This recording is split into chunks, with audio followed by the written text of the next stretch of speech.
थांबा, तुमची देखील ही नारळ चटणी कडू होते का? पातळ पडते का? तर ही एक सिक्रेट चूक तुम्ही करतात.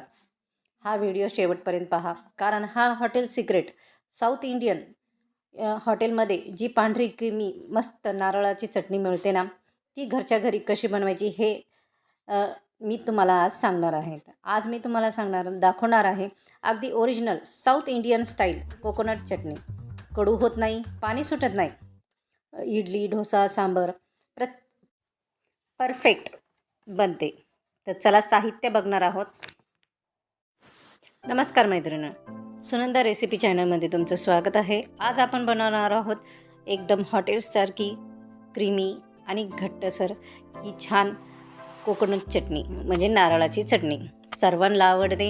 इडली, सांबर, डोसा आणि परफेक्ट बनवते. साहित्य खूपच सोपं आहे. ताजं किसलेलं खोबरं, नारळ, भाजलेले चणे म्हणजे डाळवा, हिरवी मिरची, आलं फक्त थोडंसं, हेच सिक्रेट आहे. मीठ आणि पाणी. पण खरी चव येते ती एक छोट्या ट्रिकमुळे.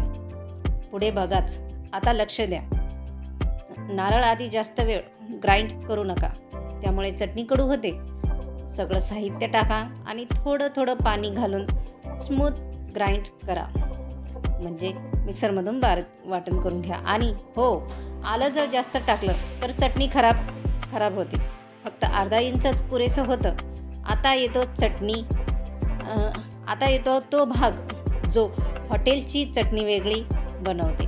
तेल गरम करा. मोहरी, उडद डाळ, कढीपत्ता आणि शेवटी एक चिमूटभर हिंग.